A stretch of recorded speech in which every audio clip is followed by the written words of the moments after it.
atrasada. Olha a hora. Mas Ô, está sempre bem-vinda. ô Sempre bem-vinda. Claudemir, deixa eu aproveitar esse momento que a Tati entrou para Sim. registrar duas coisas. Primeira é dizer que eu fico muito feliz da Live 50 ser no dia de hoje e quem faz a saudação da nossa emancipação seja um pernambucano. A outra coisa é que nós somos professores e temos também de coincidência a vivência em uma década em nossas instituições. Eu sou professor da rede pública federal, você é professor da rede privada. E eu queria aproveitar isso para saudar a CEUNI, porque é muito difícil, né, a gente ver a iniciativa privada, a educação privada, ter essa relação tão duradoura, né? E não é você só, né, professor? Tem outros nomes e outros quadros docentes muito interessantes na faculdade. E eu estou falando aqui de boa porque não estou ganhando nenhum por cento de desconto na faculdade.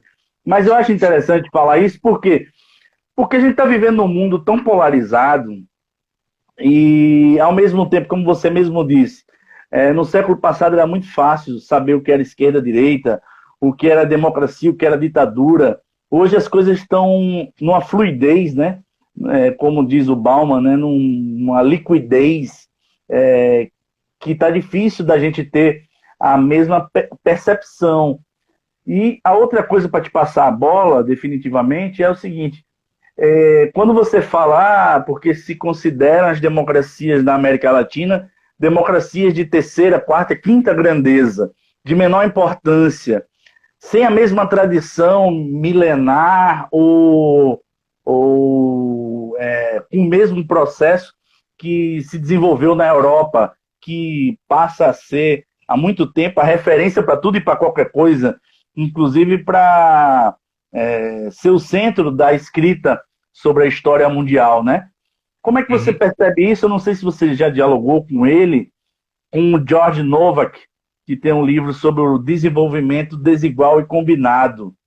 E esse movimento, eu acho muito interessante essa teoria. Se você consegue concatenar e situar ao mesmo tempo, para finalizar, a gente vive hoje também uma crise de representatividade da democracia burguesa, né? Como dizem. Enfim, como é que a América se situa nisso? Em especial a América Latina. Uhum. É. Bom, eu ainda não li esse autor, vou depois pegar com você direitinho aqui, que eu, né, já tinha conversado com você que eu já estava montando minha nova lista de livros, né, para comprar Sim, mais, sim. então vou estudá-lo também, que é bem interessante. Mas é o que eu já ia falar agora na sequência, sobre essa questão dessas desigualdades e dessa produção de subdesenvolvimento, porque não é algo que seja natural, né? Essa questão de que há uma certa naturalidade em que existam nações ricas e desenvolvidas e subdesenvolvidas, isso é uma produção, claro, feita aí, né, que é herança desse nosso terrível colonialismo. Né? Então a gente precisa também se deparar com essas questões. Então, só concluindo essa parte que eu tinha falado sobre o papel da elite, da classe média, isso entra também, né? Porque a depender dessa relação elite-classe média, isso pode gerar tanto uma democracia quanto uma volta, né, quanto retrocessos e a volta, inclusive, a ditaduras. A gente sabe muito bem disso na nossa história brasileira, né? E aí é preciso levar em consideração justamente essa questão do colonialismo. Isso aparece muito, né, no que tem surgido agora como conceitos, não de agora, mas que tem ficado mais em evidência nas discussões, principalmente deste ano de 2020, né, que é o Silvio Almeida, né, que vai falando sobre o chamado racismo estrutural. Né? O Gessé Souza também comenta isso, vários outros autores também têm comentado, e aí é preciso deixar bem claro que isso é uma marca também do nosso continente, infelizmente, né? Por conta do colonialismo, sofremos com essa questão do racismo estrutural. Isso não afeta só o mundo subdesenvolvido, porque a gente está vendo isso acontecer também com muita intensidade no próprio império, nos Estados Unidos. Né? Essa questão do racismo lá aparece fortemente também. Né? Mas aqui ela vem de maneiras mais sutis, né? E elas acabam trazendo tanta inserção, né, de ideologias e doutrinas que acaba sendo aqui naturalizado. Então a nossa sociedade é racista e muitas vezes nem percebe que é.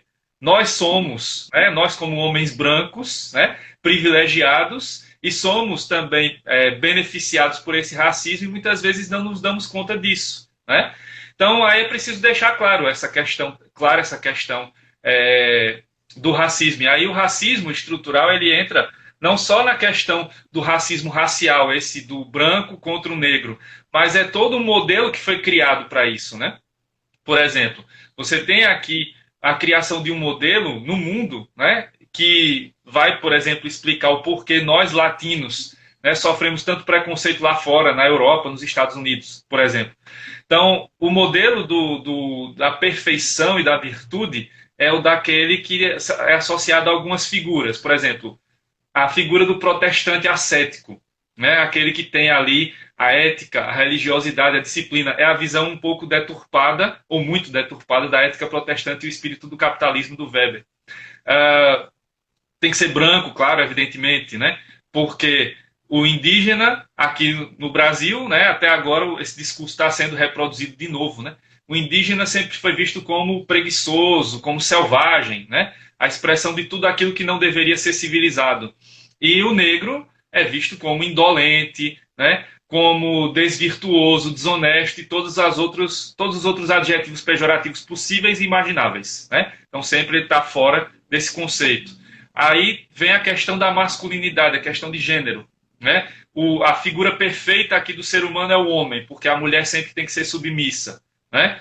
E, por fim, a questão da heterossexualidade, já que todas as outras nuances que vêm aí das siglas, né? Lésbicas, gays, bissexuais, transgênero, intersexuais e assim vai, né? Todas as outras siglas, todas as outras nuances sexuais, as orientações, não são consideradas como virtuosas, são desvirtuosas, são desvirtuadas. Então, tudo isso entra no que se chama né, que seria o racismo em geral aí. E que o Silvio Almeida coloca muito bem, né, sintetiza muito bem com a questão do racismo estrutural.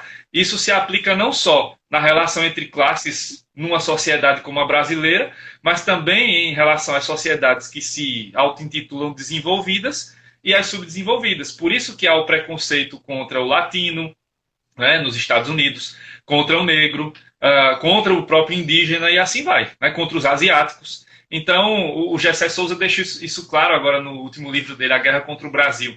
Os Estados Unidos, no seu modelo de império informal, criam um modelo em que você só tem ali o G7 e no G7 ampliado só coloca o Japão, por questões de conveniência política. Então, o mundo, para eles, se resume a Estados Unidos, Europa Ocidental e Japão. O resto é periferia. O resto entra nesse conceito aí das coisas que são desvirtuadas, das democracias de quarta, quinta, sexta categoria. Então, é um caminho, né, que vem sendo trilhado já há muito tempo, principalmente depois da Segunda Guerra Mundial, quando os Estados Unidos consolidaram esse domínio, né, que a gente conhece muito bem do imperialismo deles. Bom, seguindo, né? Falando um pouco sobre essa questão que eu tinha dito, de que hoje é difícil e cada vez mais difícil fazer distinção entre o que é democracia e ditadura. Eu vou lançar a mão aqui de dois exemplos, né, de duas classificações que a gente utilizou, né, eu e a Tatiana, a gente utilizou no nosso projeto agora para a gente poder identificar as questões sobre democracia e falta de democracia. E aí é importante sempre falar, e você tinha me pedido, né, então eu estou com um monte de livro aqui, então deixa eu pegar e começar a selecionar para mostrar. Então, tem o primeiro aqui, né, que virou um best-seller esse ano, né, do ano passado para cá, Como as Democracias Morrem, né, do Steven Levitsky e Daniel Ziblatt. Então, nesse livro aqui, os autores apontam uma classificação que é bem interessante, né, sobre a questão da identificação mesmo dos governantes, né, das pessoas que estão aí exercendo o governo, e eles até colocam aí 4 elementos, né, que a gente poderia identificar para diferenciar um governante que seja democrático ou não. E aí ele vai citando aqui. Então, lendo, né, primeiro, tem que se levar em consideração, primeiro, se os políticos rejeitam em palavras ou ações as regras democráticas do jogo. Né? Segundo, negam a legitimidade dos oponentes. Terceiro, toleram e encorajam a violência. E quarto, dão indicação de disposição para restringir liberdades civis dos oponentes, inclusive da mídia. Bom, levando em consideração essas 4 perguntas, já fica muito claro qual é a posição do nosso político que ocupa, nesse momento, a cadeira presidencial, né? Ele se encaixa nas 4 perguntas aí como 4 respostas positivas. E aí os dois autores, né, eles deixam claro que quanto mais respostas positivas aqui, né, se é uma resposta já há perigo, né, de perda da democracia, de morte da democracia, e se a resposta às 4 positivas, então fica muito complicado. E a essas 4 perguntas também, as respostas do Trump lá nos Estados Unidos são positivas. Então existe um risco real também de que a democracia norte-americana, né, do que resta de lá também, porque a democracia norte-americana, né, não é tão democrática assim quanto parece, né? Então a democracia norte-americana também corre sério risco nessa eleição, né? Principalmente porque o Trump já tem dito, inclusive, que não vai aceitar o resultado se perder e tal. Então, já são indícios aí de que vai haver problemas sérios, né, nessa caminhada deles. E se lá vai acontecer problema, imagina aqui, né, em É. 2022. Então, é preciso ter muita atenção a isso. Já outra classificação interessante é de uma autora espanhola chamada Imaculada Smolca Vida. Ela é ela quem faz essa distinção que é até mais clara do que o do Levitsky, que é mais antiga, inclusive foi de 2010, e ela vai detalhando, né, essas nuances que existem entre a democracia e a ditadura. E aí ela aponta a existência de 2 tipos que seriam ideais, que seria a democracia plena e o autoritarismo fechado, como a gente conhece, mas entre esses dois haveria pelo menos outros regimes que ela chama de híbridos, que seriam democracias defectivas e autoritarismos pluralistas. Isso ela escreve no artigo em 2010. E depois ela vai detalhar isso analisando a Primavera Árabe. Ela tem um livro sobre isso, que ela analisou em 2013, 2014, esses efeitos lá. Então, por vários métodos, né, que ela vai aplicando, então é possível que a gente identifique hoje, pelo menos ali, 3 tipos de democracia, né, 3 variáveis, e também no próprio autoritarismo algumas variações. Então você tem a democracia forte, né, que é aquela democracia plena mesmo, em que há direitos para todos, e esse seria um modelo que hoje talvez estivesse ali associado àqueles países com maior IDH, né, 4 ou 5 países talvez, os países da Escandinávia, o Canadá, a Suíça talvez, né? Depois você teria as democracias moderadas, em que aí você incluiria os governos que têm ali, né, uma democracia mais próxima do que veríamos como ideal, mas que não tem algum déficit, como, por exemplo, os próprios Estados Unidos hoje. Você já teria a democracia defectiva, que seria o terceiro nível, seria uma democracia fraca, como é o caso da brasileira e algumas nossas aqui dos nossos vizinhos também, que sofrem com problemas, porque hoje é cada vez mais comum você ver governos que têm uma roupagem democrática, mas que adotam práticas ditatoriais, perseguição de opositores, mesmo que veladas, né? E aí é impossível falar disso sem falar da Lava Jato, né? Sem falar desse dossiê que foi feito agora contra os antifascistas, né? Que inclui, inclusive, que inclui também professores, né, como nós, das universidades públicas, que foram, né, jogados também nesse tal dossiê. Então, essas práticas que são típicas das ditaduras, essas operações, né, contra o povo pobre da periferia, né, que já ocorrem há anos aqui no Brasil e que são herança daquele modelo lá da ditadura, né, daquela polícia altamente repressiva. Então, tudo isso faz parte dessas democracias fracas. E aí você tem os autoritarismos brandos, que você tem ali uma transição em que você tem uma democracia ainda mais fraca, mas que ainda não chega a ser ditadura. E aí fica muito claro isso quando você analisa Cuba e Venezuela, e aí esse é o ponto, né? Cuba e Venezuela tiveram que fechar os regimes por conta dos Estados Unidos, porque fica bem claro aqui no nosso continente que você só consegue levar adiante esses tipos de políticas que eles, né, gostam e que eles gostariam que fossem implantadas, como o Chávez dizia lá do socialismo do século XXI, ou no sistema comunista clássico de Cuba. Isso só é possível num contexto de muita resistência e de você fechar o regime, né? No caso de Cuba, com o sistema do Partido Único, que tem abertura para que a população participe nos conselhos e tudo mais a nível regional, mas lá na cúpula você não tem esse acesso por eleições e tal. E no caso da Venezuela, o Maduro e o próprio Chávez tiveram que fechar o regime por conta das várias tentativas de golpe.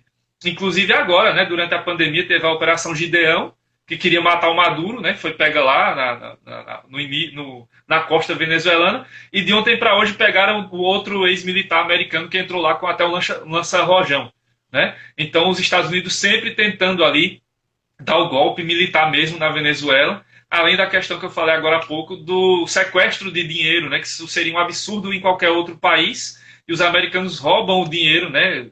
Confiscam o dinheiro da Venezuela e não repassam para o país. Isso é uma das causas da crise social, econômica, que o governo venezuelano também passa.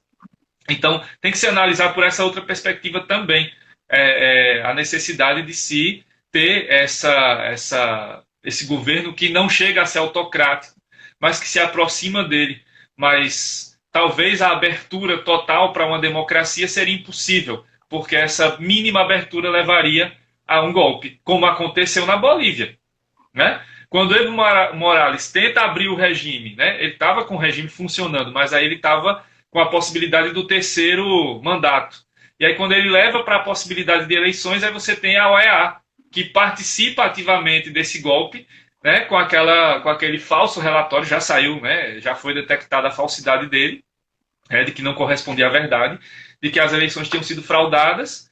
E aí o que você encontra lá? Você encontra um golpe, né, que foi dado pelos militares, pelos evangélicos, entre essa cidadã que era, acho que, vice-presidente do Congresso boliviano, e aí ela agora assume, né, num contorno de governo que tem nuances também ali, golpistas, claro, e que tem toda essa influência próxima de uma ditadura.